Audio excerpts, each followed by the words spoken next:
Hey guys, Blue Bear Crypto back with another video, and we are officially at 100 subscribers, which is crazy. The channel's building a lot faster than I thought it was going to, and I thought these videos were just going to be basically personal vlogs of me looking back at what I'm doing, so I can just compare where I've come from and where I'm at the moment.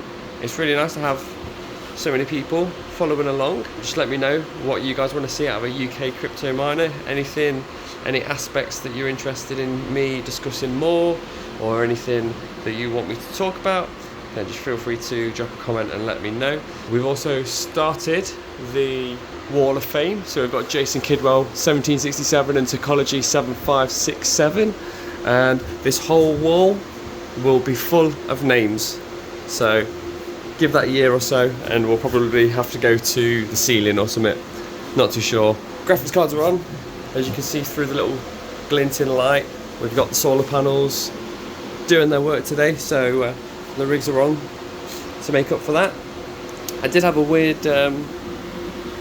glitch with this one where I plugged it in and nothing happened, and I've had it before where a graphics card can go, the power supply won't turn on if it's connected to a faulty graphics card. So I thought I'll just start testing them. So I just disconnected this cable. Well, that feels very hot. This is extremely hot. Alright, I'm going to turn this off and have a look at that. Right, I've just checked this cable and I think this is close to the maximum output of this. So for the 6 pins, I think it's 216 watts or something, so I'm going to have to check in Hive OS what this one's pulling, because this is dual mining, so this is pulling quite a bit, but then these 6600 XTs use next to no power, so they're fine. But yeah, this is just a bit hot. But anyway, it wouldn't turn on when you plug it in, and I thought I'll just disconnect, well, I was going to disconnect each one and see if it would turn on with any of them disconnected.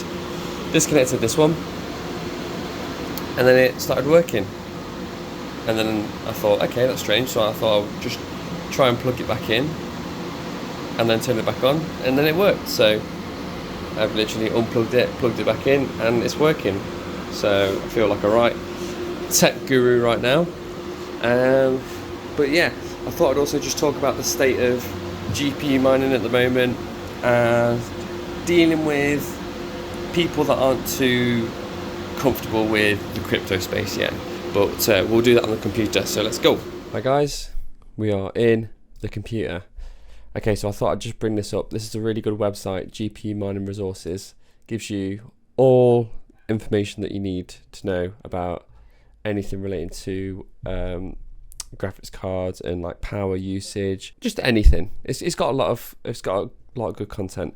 The different cables that you connect into your graphics cards have different outputs. So you've got an 8-pin splitter, and this is what I thought it was, a 6-pin splitter, which I've got, but it's actually the 8-pin. So it should be able to output 288 watts, and a 3060 Ti isn't really going to exceed that unless you're trying to kill it. So this point here was super hot, and I'm not too sure about these connecting points, but I'm going to have to check the black cable that connects directly to the 3060 Ti. I think that the power supply might die on me soon, just for the fact that it didn't start up at all. I think this is the first signs of that power supply dying on me. Hopefully it is the power supply and not the graphics card, but we'll have to wait and find out. So looking forward to finding out what the actual issue is when it decides to turn its head upon me. But yeah, I thought I'd also talk about the state of mining at the moment, especially with Casper and Lithium. So if we look at just the hash rate for miners, that's all we can really go off. When the price of the coin isn't stupid high like Ethereum was, this is important. This is how much sharing we're all doing. The more sharing, the less that we get individually. Yeah, I can't remember when the KS0 came out. You can see when ASIC started getting better. It's just getting to a point now where it's going to keep going up more vertically, and mining profitability, unless the coin massively drives up in price, it's just going to get worse and worse. There's going to be no profit, no live profit if you're selling regularly, which isn't what I do. I've saved all my Casper, haven't spent any of it, but this ASIC issue that we have, it's something to consider. My personal opinion would be, if you do want to get an ASIC miner, they are a lot more efficient than like graphics cards. If you wanted to mine a specific algorithm or coin like Casper, I'd recommend trying to get one with the best efficiency, but try and get it on the first release of that particular miner. So for example, the KS0 Pro, I think I got the second batch. I only knew about Casper quite late on, so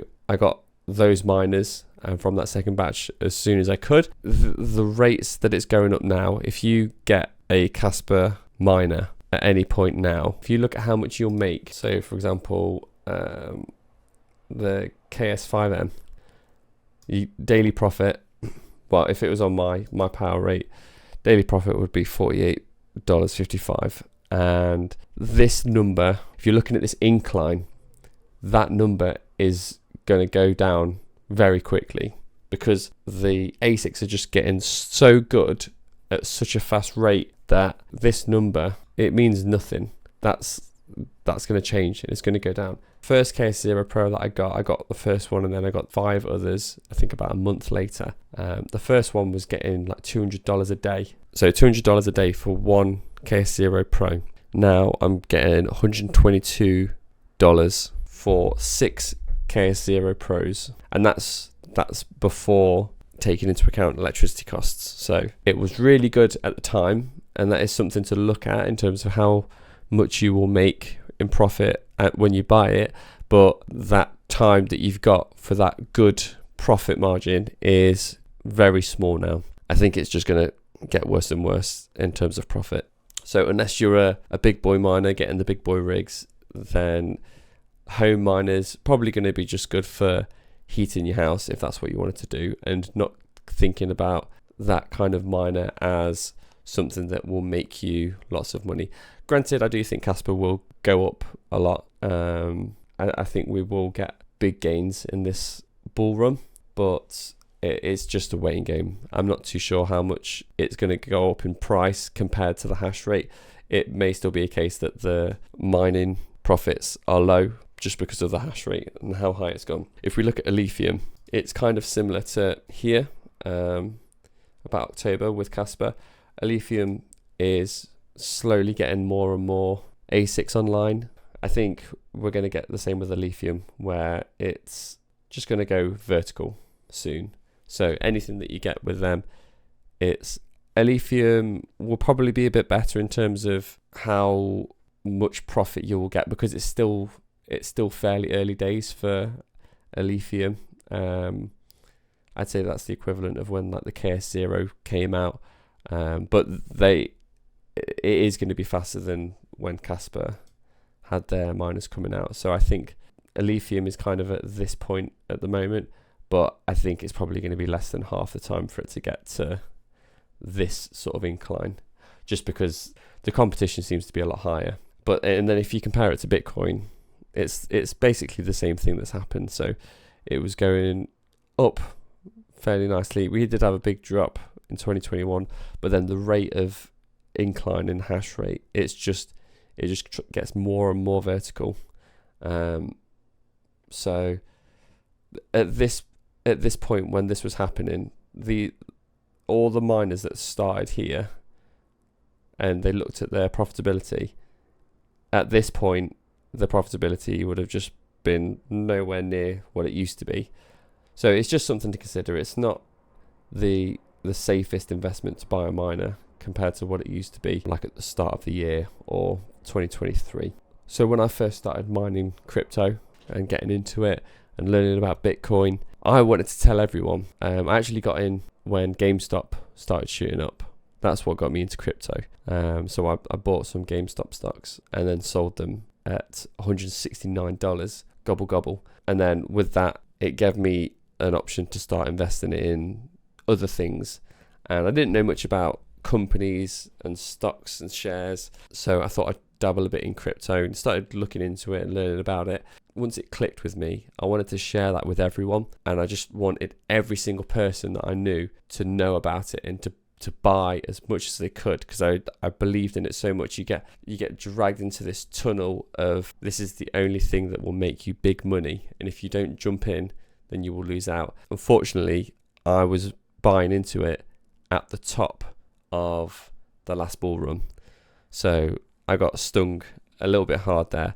But like any good first time crypto person getting into something in a bull run, I held it. I didn't sell anything, so technically I've not lost anything, but I did watch it go from some nice 2 to 3x's down like to stupid small amounts. The difference going through all that is I've got to a point now where I don't actively tell people about crypto, and I think it should be something that's naturally looked into by someone if they want to look into it themselves. And to push someone towards it, I think has more negative effects than what you would be trying to do. If someone doesn't fully understand something and you're trying to get them to buy it, it just pushes them away. It makes it feel so scammy. But then you get a lot of haters. Had a few hate comments on my videos about mine as being a waste of money and that I should get a job. I do love those comments though, because it's so true. I should just get a job and I should sell all my miners. Well, not even sell, just chuck them in the bin because they're just a waste of money. Those kind of comments,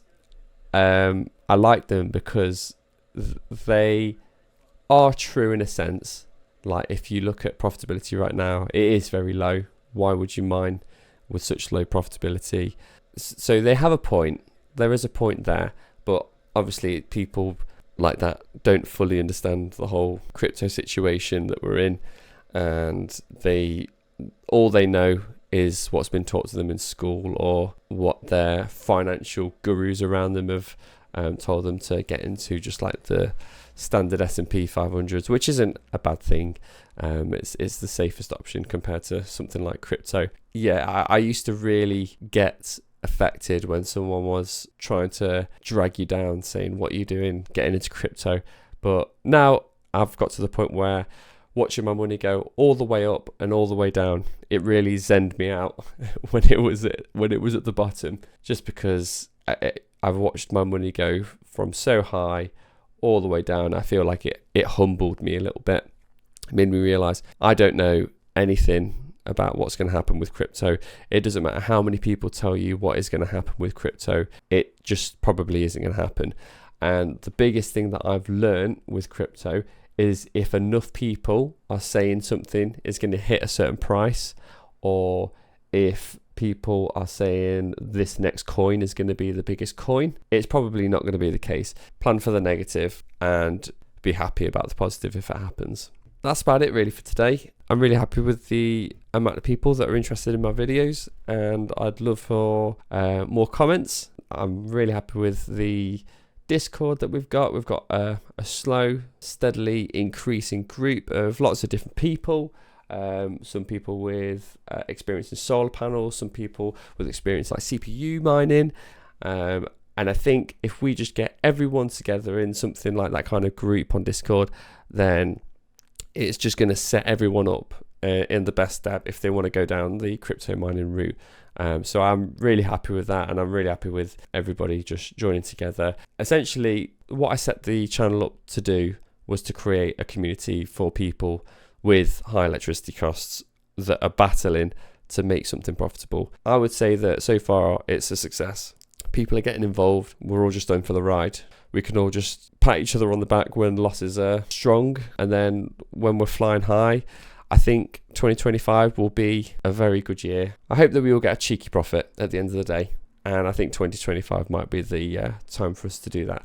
But I'll leave it there with that one. Thank you so much for watching, guys. If you do like the video, drop us a like, and I hope you have a great day. Bye bye.